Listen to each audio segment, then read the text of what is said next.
Friends, हम आ चुके हैं लाइव और हम रोज़ लाइव 7 बजे आते हैं, तो आप लोग लाइव में जुड़कर अपने पढ़ाई को बेहतर बना सकते हैं। और ये लाइव क्लास रोज़ 7 बजे स्टार्ट हो जाता है, कभी कभी लेट हो जाता है तो 7:10 भी हो जाता है, तो आप लोग इंतज़ार कर सकते हैं 7:10 तक।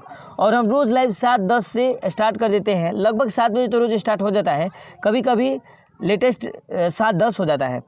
तो चलिए अगले क्वेश्चन को हम देखते हैं, क्वेश्चन क्या है। तो क्वेश्चन जानने से पहले आज हम जानेंगे कि आखिर हम लोग आज पढ़ने वाले क्या हैं, है ना। तो हम लोग पढ़ने वाले हैं मैथ, ठीक है। मैथ की वास्तविक संख्या का मस्ट 10 ऑब्जेक्टिव क्वेश्चन पढ़ने वाले हैं, है ना। तो इस 10 ऑब्जेक्टिव क्वेश्चन में अगर आप लोग का 8+ सही हो जाता है तो आप लोग का तैयारी बहुत बेस्ट है, ठीक है। तो मान लीजिए ये टेस्ट के तौर पे है और ये जो क्वेश्चन है ना बोर्ड में बार बार आता है ना। तो चलिए हम लोग देखते हैं क्वेश्चन क्या है। तो 1 नंबर क्वेश्चन है कि प्रथम 200 प्राकृत संख्याओं का योग क्या होगा। प्रथम 200 प्राकृत संख्याओं का योग बताना है। तो प्रथम 200 प्राकृत संख्याओं का योग जानने से पहले हम जानेंगे प्रथम n प्राकृत संख्याओं का योग क्या होता है।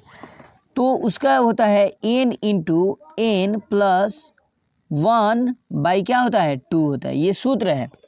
तो देखिए जहाँ जहाँ n है वहाँ क्या रखेंगे 200 रख देंगे, है ना। यानी कि n का मान क्या दिया है 200 दिया है। तो चलिए हम लोग देखते हैं n का मान 200 रखकर। तो देखिए यहाँ पे हम जैसे ही n का मान 200 रखते हैं तो यहाँ पे भी 200 रखना पड़ेगा ना, 200 प्लस 1, ठीक है। हमने रखा 200 प्लस 1। अब देखिए यहाँ पे बटा में 2 है और यहाँ क्या है 200, तो कट रहा है ना 100 बार में, 100 बार में कट गया। और यहाँ पे 200 और प्लस 1 है, यानी कि 201 हो जाएगा। और यहाँ पे गुना छुपा हुआ है, तो ये लिखेंगे 100 और गुने क्या होगा 201, 201। अब देखिए 100 गुने 201 बराबर क्या होगा 20,100 होगा ना। 20,100 यही आंसर होगा। ऑप्शन नंबर आपका बी सही हो जाएगा, 20,100, ठीक है।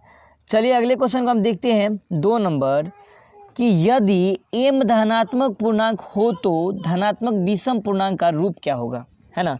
m एक धनात्मक पूर्णांक है, यानी कि m का मान कुछ भी हो सकता है। m का मान 1, 2, 3 हो सकता है ना। तो सबसे पहले m का मान सब में 1 रख के देखेंगे और जिसका मान विषम आ गया वही होगा क्या चीज विषम पूर्णांक का रूप। तो चलिए पहला क्वेश्चन है, ऑप्शन है 4m प्लस 1। तो देखिए 4m प्लस 1 में हम m की जगह 1 रखें तो 4 गुने 1 प्लस 1 होगा ना। अब देखिए 4 में 1 से गुना करेंगे तो 4 हो जाएगा और प्लस 1 करेंगे तो 5 हो जाएगा। यानी कि 5 क्या है एक विषम संख्या है। तो हमें विषम ही पूछ रहा था कि विषम संख्या का रूप क्या होगा, तो इसका राइट आंसर ए हो जाएगा। Right answer A 4m plus 1। तो चलिए अगले क्वेश्चन हम 2 नंबर देखते हैं। यदि a और b अभाज्य संख्या हो तो a और b का लसाअ क्या होगा, है ना। 3 नंबर क्वेश्चन है यदि a और b अभाज्य संख्या हो तो a और b का लसाअ क्या होगा, है ना। तो चलिए हम लोग देखते हैं a और b का जब हम लोग लघुत्तम निकालेंगे तो क्या यह जाएगा, किसी से कट रहा है नहीं कट रहा है। तो हम लोग पढ़े हैं कि नहीं कटता है तो क्या करते हैं गुना करते हैं, है ना। तो चलिए हम लोग गुना करते हैं, a और गुने b लिखेंगे ना। तो a और b कहाँ ऑप्शन है, ऑप्शन नंबर है सी। तो इसका राइट आंसर क्या हो जाएगा सी हो जाएगा। तो चलिए हम लोग 4 नंबर क्वेश्चन देखने वाले हैं। 4 नंबर आप लोग का क्वेश्चन है कि 4 नंबर क्वेश्चन है यदि p और q अभाज्य संख्या हो तो p और q का मौसा क्या होगा। तो हम लोग जाने हैं कि 2 संख्या अगर अभाज्य हो तो उनका मौसा क्या होता है 1 होता है। 2 संख्याएं अगर अभाज्य हो तो उनका मौसा क्या होता है 1 होता है। तो हम लिखेंगे कि 2 संख्याओं का 2 अभाज्य संख्या का मौसा बराबर क्या होता है 1 होता है ना। 2 अभाज्य संख्याओं का मौसा क्या होता है 1 होता है। तो इसका राइट आंसर हो जाएगा क्या चीज डी। राइट आंसर इसका हो जाएगा डी, ऑप्शन नंबर डी। चलिए अगले क्वेश्चन को हम देखते हैं। कितना नंबर 5 नंबर हम क्वेश्चन देखेंगे कि 2 परिमेय संख्या के बीच कितने परिमेय संख्या हो सकती है। ये क्वेश्चन 18 में भी आया था, 20 में आया, 21 में आया, 22 में आया और ये 17 में भी आया था। तो इतना बार क्वेश्चन पूछा गया है इस क्वेश्चन को, तो इसका राइट आंसर क्या होगा, दो परिमेय संख्या के बीच कितने परिमेय संख्या हो सकते हैं। तो इसका राइट आंसर हो जाएगा डी, अनंत। अनंत परिमेय संख्या हो सकते हैं। चलिए अगले क्वेश्चन को हम देखते हैं कि 6 नंबर क्वेश्चन है, निम्न में कौन परिमेय है, निम्न में कौन परिमेय है। तो देखिए यहाँ पे जो ए जो है √3 है, सीधा सीधी क्या है, अपरिमेय है। सी नंबर 4 + √3 क्या है, अपरिमेय है। 6 √3 क्या है, अपरिमेय है। और ये जो क्वेश्चन लिखा हुआ है बी ऑप्शन है, वो लिखा है 2√2/√2। अब देखिए इस रूट से ही रूट खत्म हो गया ना, 2√2 तो बराबर क्या बचा, 2। तो यही 2 क्या है, परिमेय है। ठीक है, तो इसका राइट आंसर बी हो जाएगा, परिमेय संख्या बी होगा। चलिए अगले क्वेश्चन को हम देखते हैं। अगला क्वेश्चन आप लोग का होने वाला है 7 नंबर। 7 नंबर आप लोग का क्वेश्चन क्या होगा, 7 नंबर क्वेश्चन है कि निम्नलिखित में किसका दशमलव प्रसार शांत होगा, है ना, किसका दशमलव प्रसार शांत होगा। तो देखिए यहाँ पे 11/700 क्या यह शांत है। तो सीधा सीधी दिखाई दे रहा है कि 700 कभी भी 700 का अगर हम लोग गुणनखंड करेंगे तो यहाँ पे हो जाएगा 350 और क्या होगा, 2 से कटेगा तो हो जाएगा 200। क्या यहाँ पे 200 नहीं होगा, यहाँ पे होगा 350 कर दिया होता है 175 होता है ना। अब 175 में किससे भाग दिया जाए कि यह कट जाएगा। तो 175 में किससे भाग दिया जाए। तो यहाँ पे अगर हम लोग कितना से भाग दें कि 175 आ जाए, तो हम 3 से भाग देंगे ना जी। तो 300 यानी कि यहाँ पे क्या हो सकता है, 3 से भाग लगेगा 175 में, बिल्कुल नहीं लगेगा। 175 में 3 से भाग नहीं लगेगा। तो हम 5 से ले जाएंगे, तो 5 से जाएगा तो क्या होगा, 5 से ले जाएंगे तो क्या होगा बताइए। 5 से ले जाएंगे तो 5 15 और 50 25 यानी कि 35 आएगा। और 7 से जाएगा तो यह 7 5 35 हो जाएगा।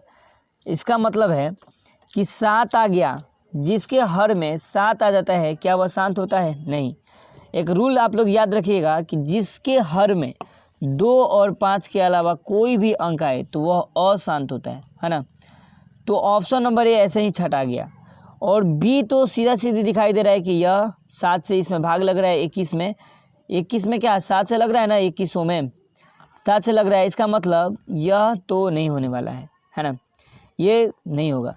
चलिए अब सी नंबर ऑप्शन में देखेंगे 1/1000 है। तो ये जो होगा शांत होगा, ऑप्शन नंबर सी शांत होगा। ऑप्शन नंबर क्या होगा, सी शांत हो जाएगा। चलिए अगले क्वेश्चन को हम लोग देखेंगे। अगला क्वेश्चन है 8 नंबर। 8 नंबर क्वेश्चन है कि किसी पूर्णांक m के लिए सम संख्या का रूप होता है। ठीक है, तो देखिए m जो है वो क्या है, पूर्णांक है। तो हम 1 2 3 ले सकते हैं ना। तो हमें लाना क्या है, सम संख्या के रूप में लाना है। तो देखिए अगर यहाँ पे ऑप्शन नंबर ए में अगर रखते हैं m की जगह 1, तो हम लग सकते हैं ना 1/2 हो जाएगा इसका, m की जगह अगर 1 रखेंगे तो। और b में रखेंगे तो 1 प्लस क्या हो जाएगा 2, तो ये भी नहीं हुआ। ऑप्शन नंबर सी में रखेंगे 2 गुने m का मान 1 और +1 करेंगे तो ये भी 3 आ जाएगा। इसका मतलब ये तीनों नहीं है। ठीक है, और ऑप्शन डी में अगर हम 2 गुने m का मान 1 रखते हैं तो क्या आता है 2, और हमें लाना क्या था, सम लाना था। इसका मतलब ऑप्शन नंबर डी सही होगा। Option number D is the right answer. चलिए अगला क्वेश्चन हम देखते हैं 9 नंबर। 9 नंबर क्या है, प्रथम 20 सम संख्याओं का योग क्या होगा। प्रथम 20 सम संख्याओं का योग क्या होने वाला है ना। तो इसका सूत्र क्या होता है, प्रथम n 20 संख्याओं का, प्रथम 20 संख्याओं का योग। तो देखिए इनका सूत्र होता है n इंटू n+1। ठीक है, इसमें बटा में 2 नहीं रहता है ना। तो देखिए अगर हम n के जगह 20 रखें है ना, और 20 + 1 करें तो 20 गुने 21 आएगा ना। क्या आएगा, 20 गुने 21 आएगा। और जब हम 20 में 21 से गुना करेंगे तो क्या आएगा 420। तो हमारा राइट आंसर क्या होगा, सी राइट आंसर हो जाएगा। सी जो होगा राइट आंसर होगा। चलिए अगले क्वेश्चन 10 नंबर को देखते हैं, और ये क्वेश्चन लास्ट है कि इनमें कौन अपरिमेय संख्या है। इनमें कौन अपरिमेय संख्या है? तो ऑप्शन नंबर बी जो है क्या है, परिमेय है। कैसे है? क्योंकि 10 प्लस √100 को हम चेंज कर सकते हैं। √100 को हम बाहर निकालेंगे तो 10 आएगा, यानी कि 20 आएगा हमारा आंसर। तो 20 क्या है, एक परिमेय संख्या है, तो इसका राइट आंसर हो जाएगा, राइट आंसर क्या होगा इसका? तो राइट आंसर हो जाएगा इसका बी। चलिए, तो लाइव आज का ख़त्म हुआ और हम रोज़ लाइव 7 बजे आते हैं। आप लोग लाइव में जुड़ सकते हैं और अपने पढ़ाई को बेहतर बना सकते हैं। अगर आप लोग वो वीडियो को लाइक नहीं किए हैं तो लाइक कीजिए और रोज़ आप लोग 7 बजे तैयार रहिए अपने पढ़ाई को बेहतर बनाने के लिए। तो आप सभी को वीडियो देखने के लिए बहुत बहुत धन्यवाद।